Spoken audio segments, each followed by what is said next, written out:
네, 오늘 하나님 주시는 말씀 보겠습니다. 사무엘상 2장 18절에서 26절 말씀 보겠습니다. 사무엘상 2장 18절에서 26절 말씀입니다. 네, 사무엘상 2장 18절에서 26절 말씀 제가 봉독하겠습니다. 한편 어린 사무엘은 못이 에봇을 입고 주님을 섬겼다.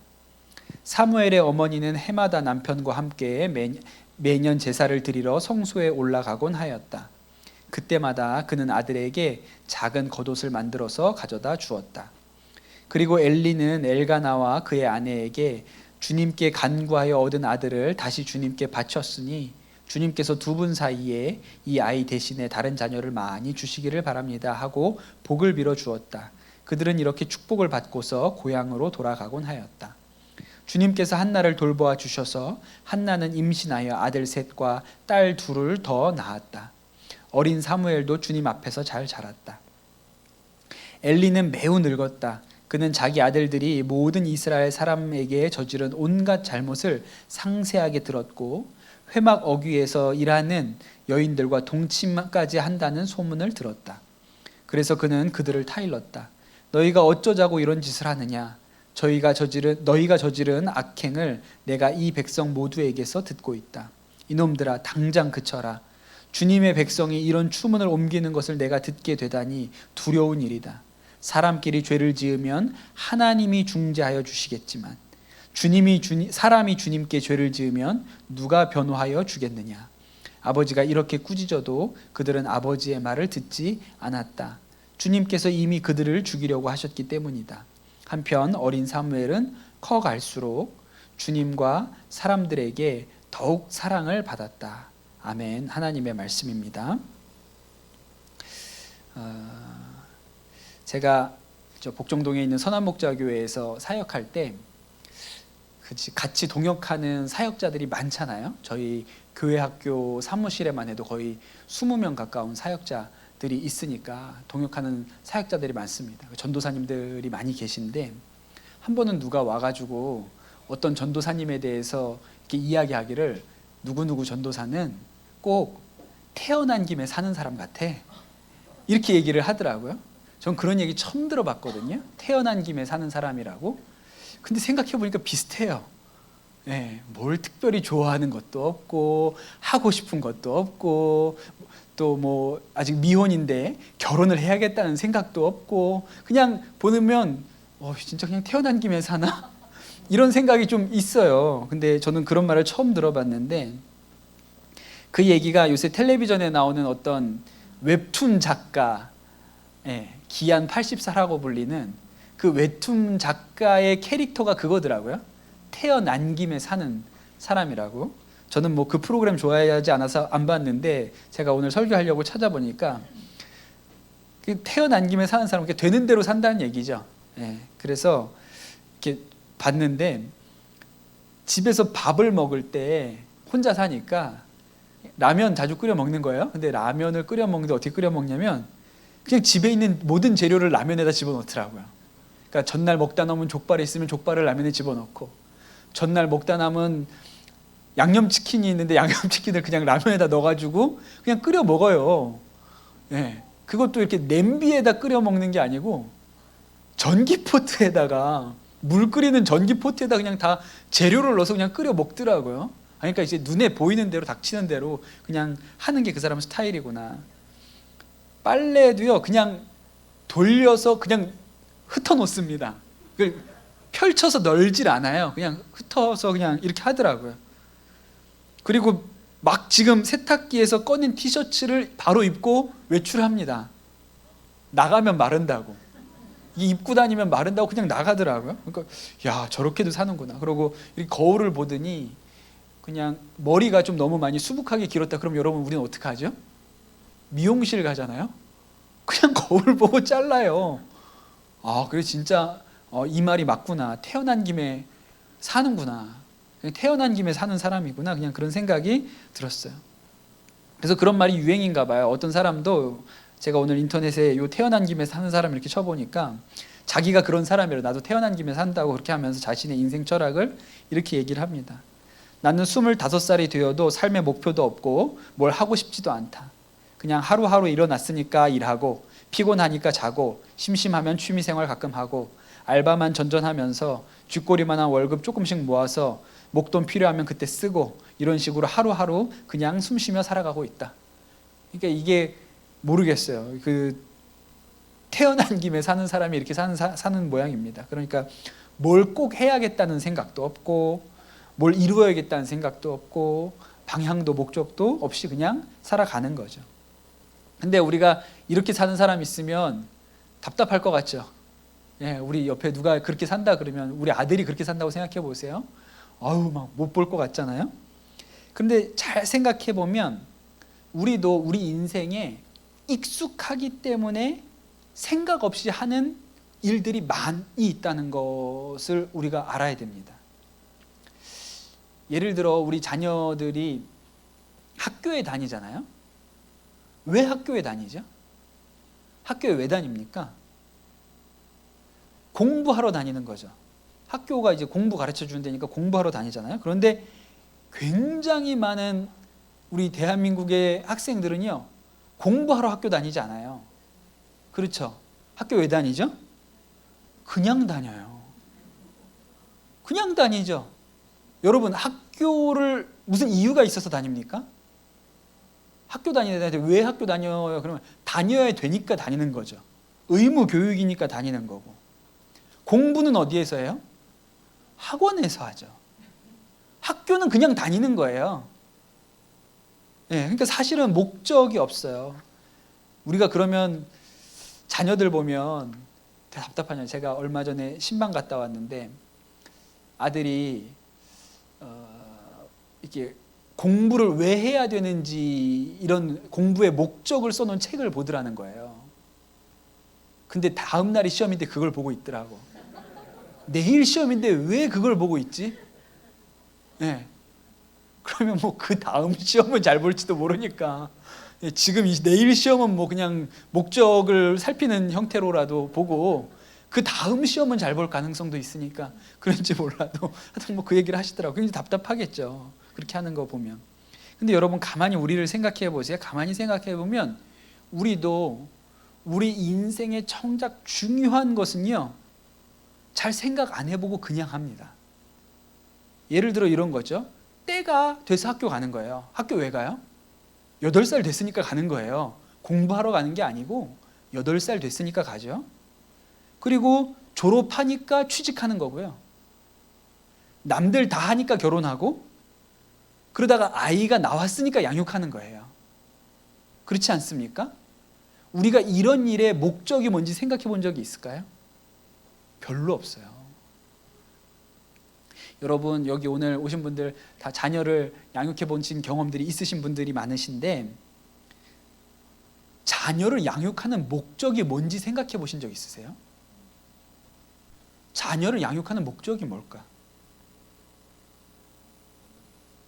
사실 그냥 이렇게 키운 거예요.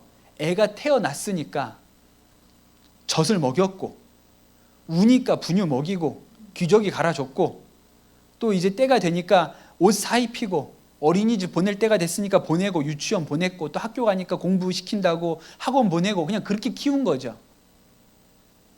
그냥 닥치는 대로 키운 거예요. 우리가 딱 어떻게 태어나서 내 양육의 목적은 이거야. 내 양육의 목표는 이것을 이루겠어. 이렇게 생각하고 아이를 키우지 않았거든요. 여러분, 자녀 양육의 목적이 뭘까요? 이런 거 궁금할 때는 이 시대의 지혜자 오은영 선생님한테 물어보면 됩니다. 예, 저는 깜짝 놀랐어요. 오은영 선생님이 나와서 얘기하는데 양육의 목표가 뭐라고 설명하시냐면 양육의 목표는 독립이래요. 좀 기가 막힌 대답이라고 생각했어요. 양육을 왜 하죠? 양육을 안 하려고 하는 거예요. 양육을 하는 이유는 이제 양육을 안 하려고 하는 거거든요. 그러니 양육의 종결은 독립이에요. 더 이상 양육을 하지 않아도 되는 상태로 만드는 것이죠. 근데 한 번도 그런 생각을 해본 적이 없어요. 양육의 목표가 뭐예요? 독립이라고 그랬어요. 근데 그렇게 내가 하는 아주 일상적이고 평범해 보이는 일의 목적, 목표를 세우면 어떻게 해야 하는지에 대한 답이 쉽게 나오고 정리가 되지요.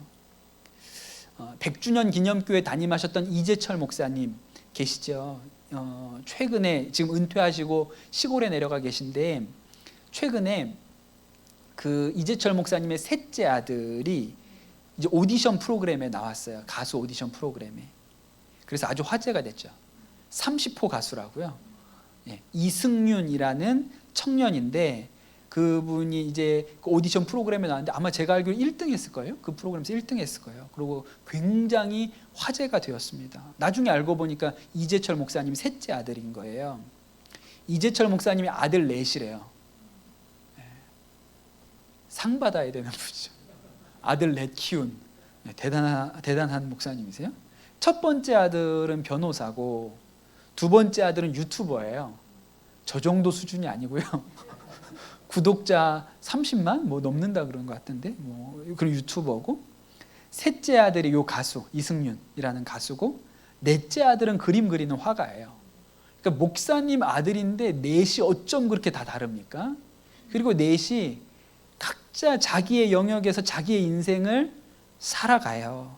그래서 이제 이 이승윤이라는 청년이 가수로서 이렇게 드러나고 난 다음에 그분 아버지가 이재철 목사님이라고 하니까, 이재철 목사의 자녀 양육의 비결이 뭐냐, 이재철 목사님은 어떤 마음을 가지고 자녀들을 키웠냐, 이게 관심이 생기고 사람들이 화제가 되었거든요. 이재철 목사님이 자녀 양육의 목표에 대해서, 잘 키운 사람은 목표가 있나 봐요. 목표에 대해서 이렇게 얘기를 합니다. 바른 마음으로 바르게 생각하고 바르게 행동해서 바른 길 가자. 이게 목표라는 거예요. 좀 애매하죠. 그냥 저기 광화문 그 종로에 가면 큰 돌에다가 바르게 살자 이렇게 써놓은 거 있어요. 로터리 클럽 뭐 이런 거 써가지고 바르게 살자. 그냥 그런 거 비슷하잖아요. 그 뭐 어떻게 하라는 얘기인데 그런 생각이 들죠. 그런데 이 바른 삶을 살기 위해서 4가지 핵심적인 과제가 있다고 얘기를 했는데, 1번이 뭔지 아세요? 자립한다예요. 자립한다. 무엇을 하든지 스스로 한다. 그래서 아이들이 어렸을 때부터 자신이 원하는 것, 자신이 하는 것에 대해서 스스로 결정하도록 했다. 그게 양육의 방침이었고, 두 번째는 예의가 있어야 된다 이렇게 가르치셨고, 그래서 인간관계의 최우선이 예의다 이렇게 가르치셨고, 세 번째는 정리정돈이라고 가르치셨어요. 정리정돈. 내가 지나간 자리를 다른 사람이 치우게 해서는 안 된다. 내가 어지른 자리는 내가 치워야 된다. 이렇게 얘기하셨다 그랬고, 네 번째가 무엇을 하든지 누군가를 위한 섬김이나 봉사가 되게 하라. 이렇게 4가지 지표가 있었다고 그렇게 얘기를 하시더라고요. 그러니까 이재철 목사님도 첫 번째가 자립이에요. 아이를 키우는 목표 중에 첫 번째가 자립이죠. 특별했어요. 그런 면에서 한나가 했던 행동은 굉장히 의미가 있어요. 한나가 어린 사무엘을 하나님의 집에다가 바치고, 이 사무엘은 그 어려서부터 너무 빨리 자립을 시켰어요. 너무 독립을 빨리 시켜가지고 그냥 그 어린 시절부터 부모와 떨어져서 제사장과 함께 살도록 그렇게 했죠. 그러니까 자립을 시킨 거예요. 아이들을 어려서부터 독립을 시켰어요. 스스로 설 수 있게. 그래서 지난주 말씀을 통해서 우리가 성경적인 양육의 목표라고 하면 하나님 앞에 홀로 설 수 있게 하는 거예요.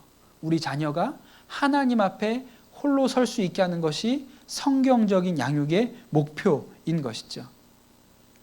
그런데 여러분, 오늘은 한나 이야기가 아니고 엘리 제사장의 가정 이야기를 해보려고 해요. 오늘 우리가 읽은 이 사무엘서 2장의 말씀에 보면 아주 의도적으로 사무엘하고 엘리 제사장의 아들들을 비교합니다. 의도적으로 그렇게 해요. 그래서 말씀을 읽어보면, 우리가 읽은 말씀 앞부분에 보면 먼저 엘리 제사장의 아들들에 대해서 이렇게 이야기합니다. 엘리가 제사장이었던 것처럼 아들들도 제사장의 직무를 수행했죠. 제사장이었어요. 그런데 이 엘리의 두 아들은 제사장으로서 어떻게 일을 했냐면, 백성들이 제사 지내기 위해서 동물, 짐승을 가져오면 자기들이 먹고 싶은 부위를 먼저 뺏어갔어요. 원래는 제사장이 제사 드리고 남은 걸 먹게 돼 있는데, 남은 거면 나는 좀 기름기 있는 걸 원하는데 뻑뻑한 살만 줄까 봐 미리 자기가 한 거예요. 삶은 고기에서도 자기가 좋아하는 부위, 이제 구울 고기에서도 자기가 좋아하는 부위를 먼저 떼고 제사를 지내게 한 거예요. 그것이 하나님 보시기에 악을 행했다. 하나님이 받으시기 전에 제사장이라는 자들이 하나님의 제물을 먼저 취했다. 이게 악한 일이라고 나와요. 그리고 나서 오늘 우리가 읽은 말씀이 나오거든요. 그런데 어린 사무엘은 주님 앞에서 잘 자랐다, 이렇게 나오는 거예요. 그리고 나서 또 다시 엘리 제사장의 아들들의 잘못에 대한 이야기가 나옵니다. 근데 이번 잘못은 지금 우리가 듣기에도 당혹스러울 정도입니다. 무슨 일이었냐면, 이 엘리의 아들들이 제사장인데 회막 앞에서 일하는 여인들과 동침하더라, 이런 소문을 엘리가 들은 거예요. 여러분, 회막이 뭡니까? 하나님의 임재가 있는 성막을 회막이라고 하는 거거든요. 예, 모세가 출애굽할 때 시내산에서 뭐 만들었어요? 하나님의 임재하시는 장소로 성막이라는 곳을 만들었잖아요. 성막 안에 지성소에는 하나님의 임재가 있는 거예요. 그런데 여러분, 그 하나님의 임재가 있는, 하나님이 말씀하시는 회막 앞에서 제사장이라는 자들이 성적인 일탈을 했다는 것이죠. 굉장히 심각한 거 아니에요? 그러니까 지금 우리 시대의 이야기로 따지면 목사가 간음한 거예요. 어디에서? 교회에서. 다르지 않은 거예요.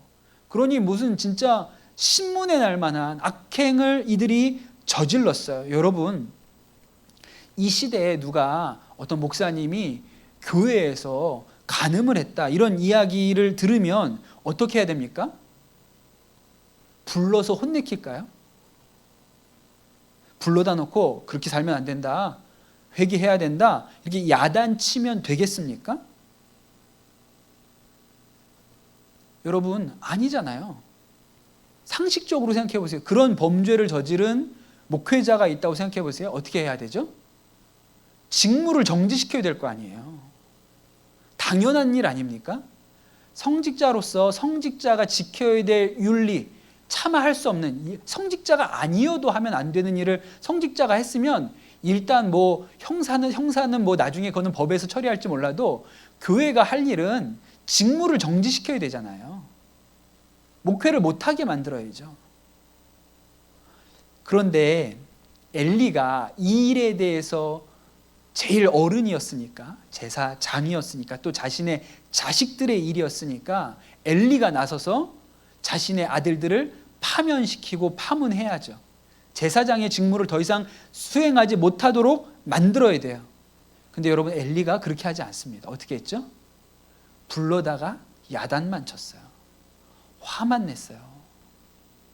근데 아들들이 그 말도 듣지 않았죠. 그게 오늘 우리가 읽은 말씀이에요. 그리고 나서 26절에 보면 마지막으로 또 이렇게 나옵니다. 한편 어린 사무엘은 커갈수록 주님과 사람들에게 더욱 사랑을 받았다. 그러니까 엘리 제사장의 악행과 사무엘, 엘리 제사장의 아들들의 악행과 또 사무엘은 잘 컸다. 이렇게 일부러 성경이 배열하고 있는 거거든요. 두 집안을 완전히 비교시키는 것이죠. 여러분, 우리의 육신이 자란다고 해서, 나이가 든다고 해서 다 영적으로 깊어지는 게 아니에요. 양극단으로 가는 거예요. 더 깊어지는 사람도 있죠. 사무엘처럼 나이가 한 살 한 살 먹어가면서 하나님 앞에도 사랑받고 사람 앞에도 사랑받는 사람이 있어요. 그런데 반대로 더 악하게 망하는 길로도 가게 되는 거예요. 양극단으로 가게 되죠. 그러면 여러분, 이 엘리는 왜 아들들이 했다는 이 심각한 죄에 대해서 단호하게 그들을 파면시키거나 직무를 정지시키지 않고 그냥 야단만 치는 정도로 멈췄을까요? 오늘 우리가 읽은 말씀 뒷부분에 보면 하나님의 사람이 이 엘리 제사장을 찾아와서 하나님의 심판에 대해서 경고하는 장면이 나옵니다. 그때 그 사람이 뭐라고 얘기하냐면 이렇게 얘기해요. 어찌하여 너는 나보다 내 아들들을 더 소중하게 여겼느냐 이렇게 물어봐요. 어찌하여 엘리야 너는 나 하나님보다 네 자식들을 더 소중하게 여겼냐. 그렇게 하나님께서 엘리에게 물어보시는 거예요. 그리고 나서 엘리와 엘리의 두 아들 홈리와 비느하스가 한날에 같이 죽을 것이다. 아주 무서운 말씀 아닙니까? 한날에 다 같이 죽을 것이다. 그렇게 이야기를 하죠.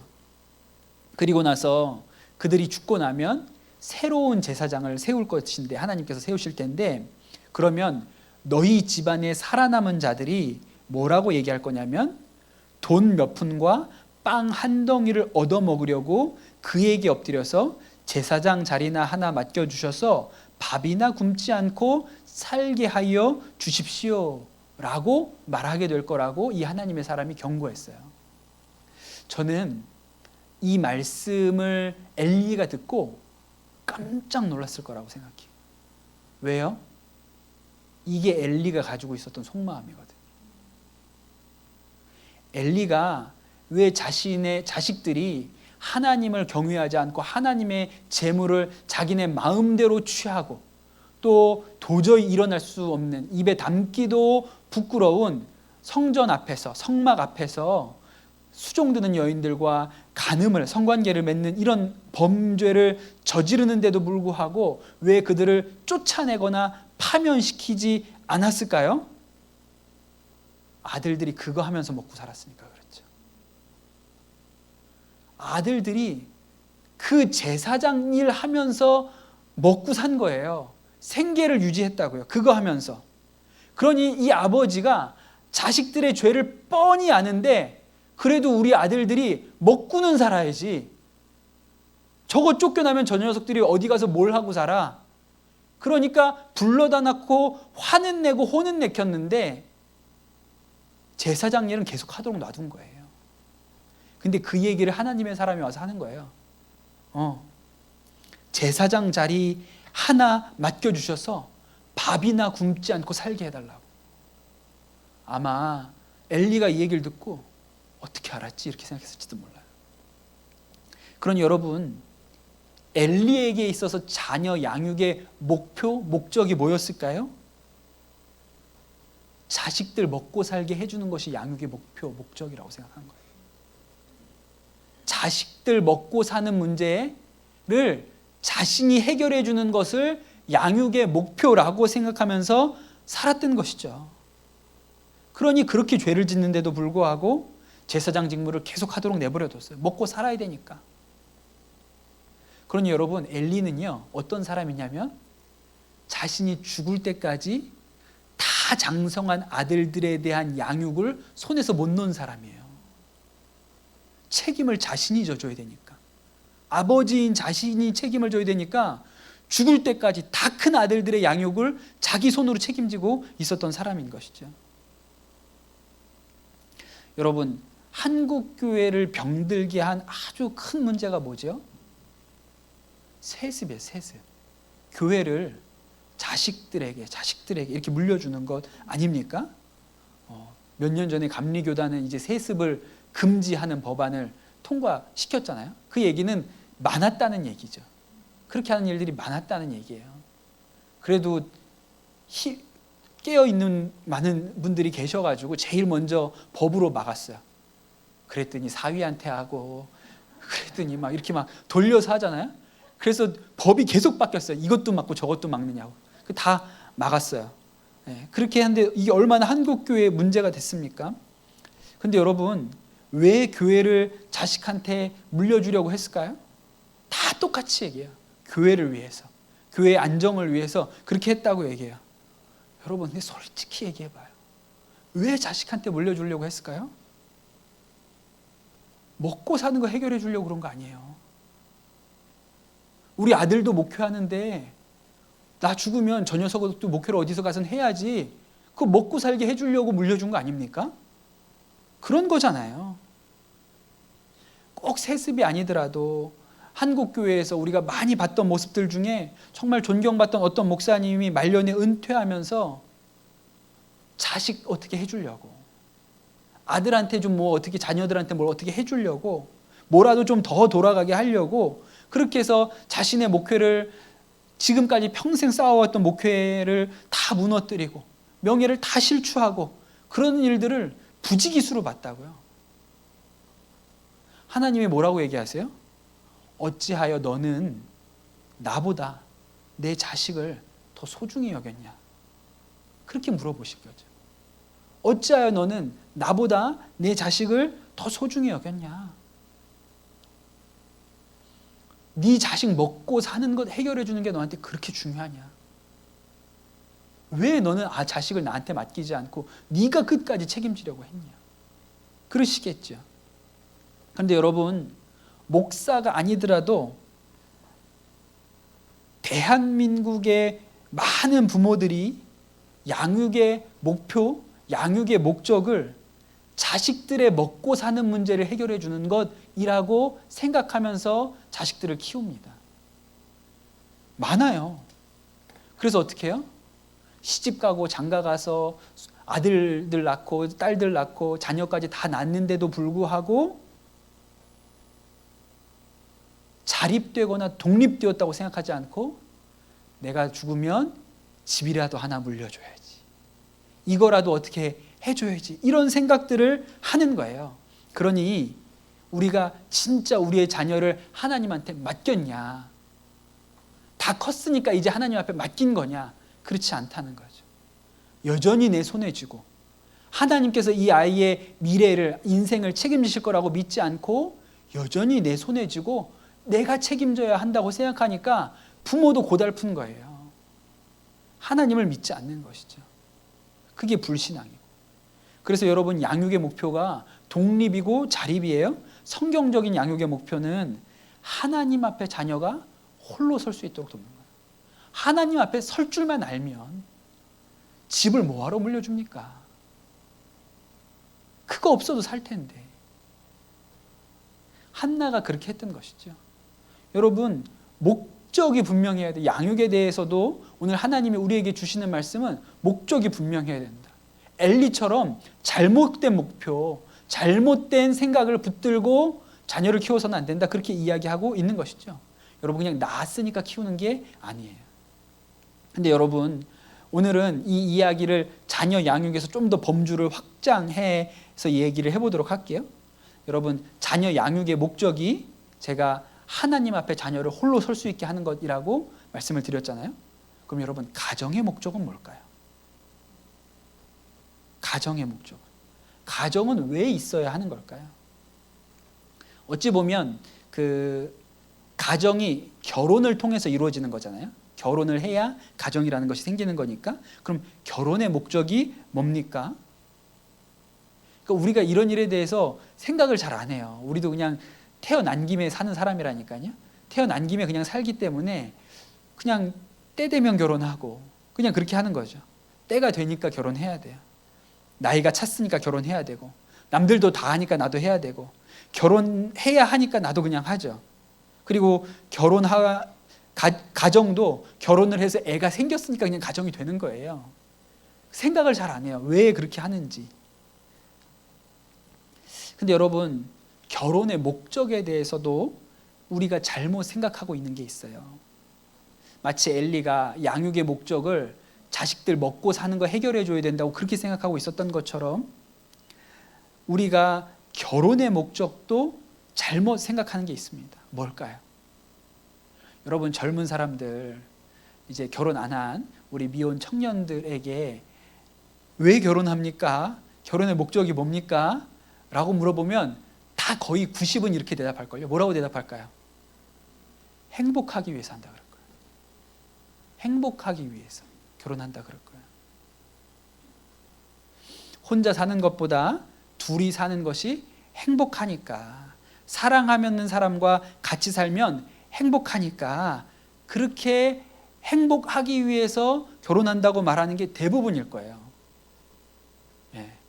근데 여러분, 이런 류의 생각이 거의 계몽주의 시대 이후에나 생겼다는 거 아십니까?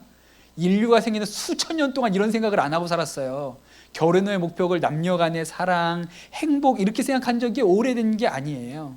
근데 지금은 결혼은 행복하려고 한다고 생각하죠. 근데 여러분 실제로 살아보면 어때요? 행복하려고 결혼했는데 실제로 살아보면 결혼해놓고 맨날 싸우는 거예요. 결혼해놓고 불행해요. 그리고서 이렇게 생각하죠. 혼자 살았으면 내가 이렇게 안 살았을 텐데. 결혼해놓고 이렇게 생각하는 거예요. 결혼할 때는 행복하려고 결혼을 했는데 결혼해서 같이 살면서는 내가 이렇게 살려면 결혼을 안 했을 텐데. 이렇게 생각을 하는 것이죠. 이유가 뭘까요? 배우자에게 나를 행복하게 해줘 라고 요구하기 때문이죠. 결혼하면 행복해질 줄 알았는데 결혼 후에 실망했다, 상처받았다, 섭섭하다. 저 인간이 결혼 전에는 손에 물 한 방울 안 묻히게 해준다 그래 놓고 이게 물이 뭐야. 우리가 이렇게 하는 이유가 뭡니까? 결혼의 목적을 내가 행복해지는 것에서 찾았기 때문인 것이죠. 여러분, 결혼은 배우자가 자신을 행복하게 해주는 게 아니죠. 행복은 예수님께 있는 거예요. 예수 믿는 남편이 좋은 이유는 뭘까요? 그가 예수님 안에서 행복한 사람이기 때문에 좋은 거예요. 예수 믿는 아내가 왜 좋을까요? 그가 예수님 안에서 행복한 사람이기 때문에 행복한 거예요. 그런데 그 행복을 남편에게서 찾고 아내에게서 찾으면 어떻게 되죠? 둘 다 불행해지죠. 누가 나를 행복하게 해주는 것이면요, 불행해져요. 부모와 자식도 마찬가지입니다. 여러분, 부모님인데 자식 때문에 행복해도 문제예요. 부모의 행복을 위해서 자식이 대신 살아줄 수는 없잖아요. 부모 행복하려고 자식이 삽니까? 아니잖아요. 여러분, 자식 때문에 행복하잖아요. 그럼 자식 때문에 불행해질 가능성도 그만큼 큰 거예요. 자식 때문에 행복했기 때문에 자식이 내 생각과 내 기대만큼 안 되면 불행하게 느끼죠. 그 자식이 잘 못 커요. 부모의 행복을 위해서 산 사람이 어떻게 진짜 행복한 삶을 위해서 삽니까? 부모가 예수님 때문에 행복해야 자녀도 행복해지는 것이죠. 자녀한테 행복을 요구하는 게 아니고 부모가 예수님 때문에 행복해야 자녀도 그 부모를 보면서 행복한 삶이 저런 거구나 라고 깨닫게 되는 것이잖아요. 그러니 여러분, 행복이 결혼의 목적이 아니에요. 우리 그렇게 착각하고 있는데 가정의 목적도 행복이 아닙니다. 그럼 여러분, 결혼의 목적, 가정의 목적이 뭘까요? 이게 어려운 거예요. 장로교회에서는 이제 교리문답이라는 걸 굉장히 강조하거든요. 감리교에서는 잘 안 해요. 근데 장로교는 이렇게 세례 받을 때 이러고 딸딸딸 외워야 돼요. 그래서 학습이 잘 돼 있어요. 장로교 교인들이 학습이 잘 돼 있어요. 암기도 잘합니다. 예, 그 웨스터민스터 교리문답, 소요리문답이라는 거 배우면 1번으로 이렇게 하죠. 1번이에요. 1번. 사람의 제일 되는 목적이 무엇인가? 이게 1번이에요. 사람의 목적이 뭐냐? 이게 1번이거든요. 사람의 제일 되는 목적은 하나님을 영화롭게 하는 것과 영원토록 그를 즐거워하는 것입니다. 이렇게 대답해야 돼요. 인간의 목적이 무엇입니까? 그렇게 물어보면 인간의 제일 되는 목적은 하나님을 영화롭게 하는 것과 영원토록 그분을 즐거워하는 것입니다. 이렇게 대답해야 세례를 받을 수 있다고요. 그런데 여러분, 이 장로교를 만든 칼빈이 뭐라고 얘기했냐면 똑같이 이야기를 합니다. 가정에 대해서. 칼빈이 누가 왜 결혼을 해야 하느냐라고 질문을 했어요. 사랑을 위해서도 아니고 행복을 위해서도 아니라 그랬어요. 하나님의 영광을 위해서 결혼을 한다 그랬어요. 하나님의 영광을 위해서 가정을 이루는 거라 그랬어요. 근데 이 말도 아까 그 이재철 목사님 얘기처럼 마음에 잘 와닿지 않잖아요. 로터리 클럽 돌에 써 있는 바르게 살자 이런 느낌이에요. 하나님의 영광을 위해서 가정을 세워야 된다. 하나님의 영광을 위해서 결혼을 해야 된다. 이렇게 들으면 뭔 소리요? 대답은 해요. 물어보면 하나님의 영광을 위해서입니다. 대답은 하지만 뭔 소리요? 이렇게 하겠죠. 사도 바울이 결혼 생활에 대해서 이렇게 얘기합니다. 자기는 결혼도 안 해봤으면서 이제 결혼을 안 해봤으니까 훈수 두기가 좋은 거예요. 결혼을 자기는 안 했으면서. 그래서 가급적이면 안 하고 살 수 있으면 안 하고 살아라 이렇게 얘기해 놓고, 만약에 했으면 이렇게 해라 이렇게 뭐라고 얘기하냐면, 어떤 교우가, 남자분이 믿지 않는 아내랑 살아요. 근데 그 믿음 없는 아내가 남편이랑 계속 살기를 원해요. 그러면 그 여자 버리지 말고 계속 같이 살아라. 그게 바울 얘기예요. 또 반대로 어떤 예수님 믿는 여자가 믿지 않는 남편과 같이 살아요. 그런데 그 남편이 계속 그 아내랑 살고 싶어 해요. 그러면 그 남편을 버리지 말고 같이 살아라. 이게 바울 얘기거든요. 왜 그럴까요? 뭐라고 바울이 설명하냐면, 믿지 않는 아내가 남편 때문에 거룩해질 수 있고, 믿지 않는 남편이 예수 믿는 아내 때문에 거룩해질 수 있다는 거예요. 그러면서 또 무슨 얘기를 하냐면, 그런 가정에서는 자녀도 거룩해질 수 있다는 거예요. 그대가 그 남편을 구원하게 될런지, 또 그 남편이 그 아내 된 이를 구원할지 왜 알지 못하느냐. 그러니까 같이 살아라. 그러면 하나님의 영광이 그 가정을 통해서 드러나지. 당신을 통해, 믿는 당신을 통해서 믿지 않는 가족이 구원을 얻으면 하나님의 영광이 드러나지 않느냐. 바울이 이렇게 얘기를 하는 것이죠. 안 믿는 아내, 안 믿는 남편과 사니까 사실은 실제로 가정에서 일어나는 일은 남편이나 아내로부터 오는 기쁨이 적을 수밖에 없는 거예요. 마음이 안 맞으니까. 바라보는 방향이 다르니까 기쁨이 적을 수밖에 없어요. 덜 행복해요. 이효리 이상순만큼 행복하지가 않다고요. 덜 행복한 생각이 들 수도 있어요. 그런데 여러분, 그 결혼 생활을 유지하면서 그 안 믿는 남편이나 안 믿는 아내가 믿는 남편, 믿는 아내 때문에 구원을 얻으면 하나님의 영광이 드러나지 않느냐. 가정이 서 있는 이유가 그거다 이렇게 얘기하는 것이죠. 그래서 우리들 교회 김양재 목사님이 주구장창 하시는 얘기가, 결혼의 목적은 행복이 아니라 거룩이다 이렇게 얘기하시죠. 결혼의 목적이 행복하려고 하는 게 아니라 결혼을 통해서 우리가 하나님의 거룩하심을 닮아간다 이렇게 얘기해요.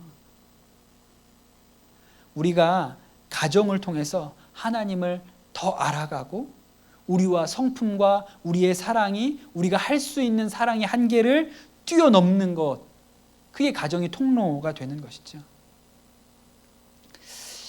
요새 교회에서 간증자로 섭외하려는 1순위 후보가 누군지 아세요? 1순위 개그우먼 조혜련 씨입니다.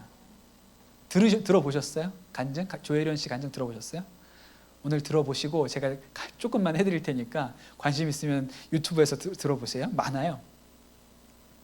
조혜련 씨가 요새 성경 강사가 되셨거든요. 개그우먼인데 성경 가르치세요. 그리고 잘 가르쳐요. 아들 놓고 가르쳐요. 아들 앉혀놓고 아들한테 성경 가르치는 거 이렇게 기독교 방송에서 프로그램으로 만들어서 하세요. 근데 예수 믿은 지 얼마 안 됐어요. 제가 알기로는 2014년부터 믿었어요. 예. 근데 지금 성경 강사로 활동하고요. 또 듣기로는 어느 신학대학원에서 박사과정, 신학 박사과정 하신다 그러더라고요. 그 얘기를 간략하게 한번 해볼게요. 이 조혜련 집사님이 8남매 중에 5번째 딸로 태어났습니다. 대단하지 않습니까? 이재철 목사님 4남이었죠. 4형제 아들 낳는데 여기는 8남매 중에 5번째로 태어났습니다. 왜 8남매 낳겠어요? 그 엄마가. 막내 8번째가 아들인 거예요. 8번째가. 아들 낳으려고 낳다 이제 8남매까지 간 건데, 그러니 여러분 5번째 딸이 가치가 있습니까? 없습니까? 아무짝에 쓸모없는 거예요. 5번째 딸. 그러니까 어려서부터 부모님 사랑을 많이 못 받고 자랐습니다. 또 집이 아주 뭐죠? 남묘 호랭 개교. 그 호랑이 믿는 게 아니에요. 남묘 호랭 개교가 일본 불교예요. 일본에서 건너온 불교거든요. 그게 무슨 남묘 호랭 개교 하니까 무슨 호랑이를 믿는 종교라고 생각하는데, 호랑이 믿는 게 아니고 일본에서 건너온 불교인데 그 신자예요. 예, 그 집이. 그 엄마가 아주 골수 이 남미 호랭교교 신자였어요. 근데 이제 조혜련 씨는 그러니까 전혀 예수님 모르고 성장을 했죠. 그리고 개그우먼 돼가지고 성공을 했습니다. 프로그램도 많이 나오고 돈도 많이 벌고 명예도 얻었어요. 또 욕심이 나서 일본에까지 진출을 했습니다. 근데 일본 진출해서 굉장히 어려움이 많았다 그래요. 인생에 곤란이 많이 찾아왔고 또 이혼도 했습니다. 그때 너무 힘들어가지고 친한 언니, 개그우먼 언니가 이성미 집사였거든요. 그 이성미 씨를 만나려고 캐나다에 그때 살고 계셔서 캐나다에 찾아갔어요. 그래서 언니한테 가서 좀 힐링 좀 하고 와야지 그러고 갔는데 이 이성미 집사님이 뭐라고 얘기를 하냐면 이렇게 집에 왔더니 명단을 보여주더래요. 거기 이름이 한 200개 써 있는데 그중 7번이 조혜련이더래요. 그 200명이 내가 하나님 이 영혼들 구원해 주세요라고 매일매일 기도하는 사람이 200명인데 그 중에 7번이 조혜련 씨였다는 거예요.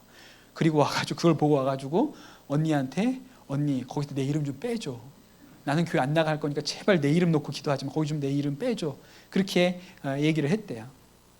나중에 이 이성미 집사님이 한국에 와서 연예인들 모이는 예배를 이렇게 만들었는데 하여튼 뭐 이렇게 막 설득하고 막 이렇게 힘들고 어려울 때 이혼해서 너무나도 고생할 때 그 예배에 이렇게 초청을 해서 왔어요. 그 왔더니 뭐 너무 좋았겠죠. 그렇게 기도했는데 예배에 나왔으니까 마음도 곤고한데 나왔으니까 그래서 내가 기도했던 조혜련이 왔다고 예배 시간에 앞에 나와서 인사하라고 그랬는데 너무 창피해서 그냥 도망가 버렸대요. 그리고 다시는 내가 저 언니 안 만난다. 내가 다시는 저 언니랑 내가 상종하나 봐라. 그렇게 마음을 먹었다는 거예요. 그런데 뭐 너무 힘드니까 허전한 마음을 달래려고 이게 열심히 있는 사람이라 이제 뭐 중국어도 공부하고 중국 유학도 가고 그랬는데 그러던 중에 이제 재혼한 남편, 지금의 남편을 만나게 됐습니다. 근데 그 남편이 예수님 믿는 사람이었어요. 남편이 결혼하고 나서 늘 생각했겠죠. 어떻게 하면 아내를 예수 믿게 할까 고민을 했다 그래요. 조혜련 씨가 이 남편에게 요구했던 것 중에 하나가 나한테 좀 존댓말을 써주면 좋겠다.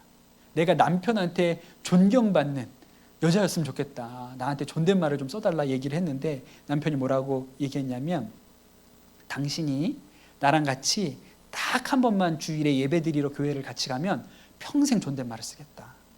그렇게 얘기를 했다는 거야. 그래서 남편 약속 때문에 교회를 가셨죠. 모자 푹 눌렀어. 누가 알아볼까 봐.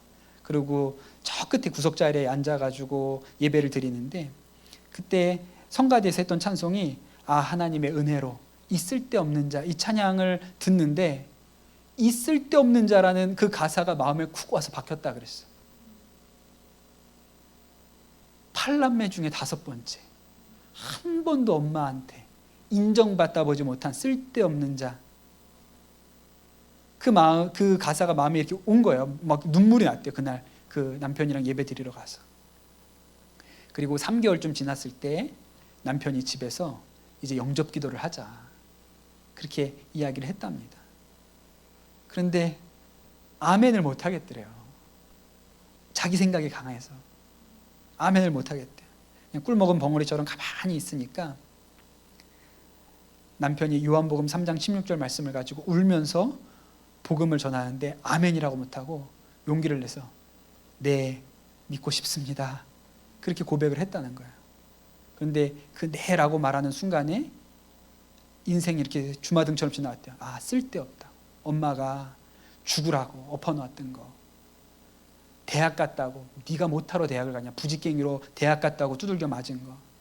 대학 가서도 그렇게 힘들었는데 아무짝에도 쓸모없는 애라고 소리 들었던 게 이런 게 이렇게 다 지나가면서 내가 진짜 아들로 태어나지 못해서 인정받지 못했던 그 인생의 짐이 이렇게 어깨에서 이렇게 내려가는 것 같은 느낌을 받았다는 거예요. 그리고 예수님을 믿게 됐죠.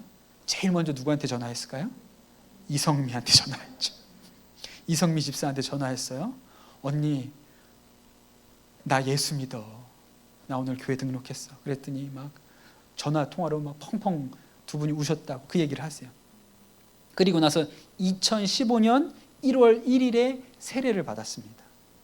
그리고 조혜련이 세례받았다는 이야기를 누가 해줬겠죠. 간증 프로그램, 기독교 방송의 간증 프로그램에 나오라 그래서 거기 가서 예수 믿은 간증을 하게 됐어요. 그 간증 영상을 보고 그 간증하는 그 영상을 보고 둘째 언니가 그 주에 바로 교회 나갔어요. 그리고 나서 셋째, 여섯째 여동생, 여덟째 남동생까지 영접했습니다. 지금 1번, 4번, 7번만 남았다 그랬어요. 1번, 4번, 7번. 네, 남았다 그랬어요. 그리고 기가 막힌 건 36년 남녀 호랭개교 다니던 어머니도 예수님 믿게 됐다 그랬어요. 여러분, 가정이 뭘 위해서 있습니까? 우리 가정이 무엇을 위해 있을까요? 목적이 뭘까요? 하나님의 영광을 위해서 있다니까요. 여러분, 가정이, 제가 우리 요 사무엘서로 드리는 말씀 가운데 가정이 100야드 밖에서만 다 보기가 좋다고, 안에 들어가 보면 다 문제가 있다고 말씀드렸지 않습니까? 남편과 아내 사이가 잘 안 맞고 어려울 수도 있죠. 부모와 자식 사이의 관계가 어려울 수도 있어요. 여러분, 가족이 세상에서 제일 어렵지 않습니까? 남이야 어떻게 살든 뭔 상관이 있어요. 남이야 뭐 튀겨 먹든 삶아 먹든 뭔 상관이 있습니까? 근데 가족은 그렇지 않잖아요. 왜요? 가족이니까 그렇잖아요. 그런데 여러분, 그 가족을 놓고 어떻게든 주 안에서 살아보려고, 이혼 안 하고 어떻게든 이 가정을 지켜보려고, 어떻게든 내 자식을 끝까지 끌어안고 품어보려고 발버둥 치고 기도하고 순종하고 회개하고, 그렇게 하는 삶에 하나님의 영광이 있는 거예요. 그렇게 하면서 하나님의 뜻이 무엇인지, 하나님의 역사가 무엇인지, 우리를 향하신 하나님의 마음이 무엇인지도 알게 되는 것이죠. 그래서 가정의 목적이 행복이 아니고 거룩이라고 하는 거예요. 가족이 아니면 못하러 눈물 쏟아 기도합니까? 가족이 아니면 못하러 우리가 그렇게 애통해하고 참고 견디고 인내하고 순종하고 모멸감을 끝까지 억누르고 참고, 왜 그렇게 하죠? 가족이니까 그렇게 하잖아요. 그런데 여러분, 그 일이 우리가 그렇게 이 가족을 일으켜 보려고 살아갈 때 하나님의 영광이 드러나게 되는 것이죠. 그래서 여러분, 가정의 목표는 하나님의 영광이에요. 행복이라고 생각하면 불행해져요. 하나님의 영광을 위해서 가족이 가다 보니까 행복이 오는 거죠. 여러분, 에베소서 5장 23절에서 25절에 바울이 이렇게 얘기합니다. 하나님의 말씀이에요. 그리스도께서 교회의 머리가 되심같이 남편은 아내의 머리가 됩니다. 바로 그리스도께서 몸의 구주이십니다. 교회가 그리스도께 순종하듯이 아내도 모든 일을 남편에게 순종해야 합니다. 남편 되니 여러분, 아내 사랑하기를 그리스도께서 교회를 사랑하셔서 교회를 위하여 자신을 내어주심과 같이 하십시오.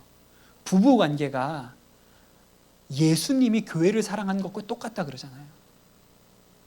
예수님이 교회를 사랑해요. 여러분, 예수님은요, 교회가 세습을 하고 하나님 얼굴에 똥칠을 해도 교회를 사랑하세요. 잘해서 사랑하는 거 아니에요. 교회가 좋은 일하고 세상 가운데 칭찬받아야 교회를 사랑하는 게 아니에요. 교회이기 때문에 사랑하세요. 그런데 여러분, 남편과 아내가 그렇다고 하잖아요. 여러분, 그러니 가정의 목적이 내가 행복해지는 데 있지 않습니다. 하나님의 영광을 위하여 있는 것이죠. 여러분, 우리가 자녀 양육의 목표가 입신양명에 있지 않아요. 자녀를 통해서 내 이름이 드러나는 것에 있지 않아요. 자녀를 통해서 내가 기쁨을 얻고 내가 행복을 얻는 거에 있지도 않아요. 그럼 여러분, 엘리처럼 돼요. 내가 끝까지 그거 뭐 해줘야 돼. 나중에 못 해줘서 미안해. 미안하게 뭐가 미안해요. 예수 믿게 해줬으면 땡이지. 예수 믿는 가정에서 태어나게 해줬으면 땡 아닙니까? 뭘 더 해줘요? 뭘 더 해줘? 여러분, 뭐 못 해줬다고 하지 마세요. 그렇게 뭐 걱정하실 필요 없어요. 예수 믿게 해줬으면 다 해준 거지. 여러분, 가정의 목표가 하나님의 영광이에요. 자녀 양육의 목표도 자녀가 하나님의 영광을 위하여 살아가는 자로 홀로 세우는 것이죠. 여러분, 오늘 이 말씀을 통해서 우리 안에 하나님께서 가정에 대해서 품으신 그 계획과 생각이 우리 가정을 통해서 이루어지게 되기를 예수님의 이름으로 축복합니다. 우리 같이 찬양하고 기도합시다.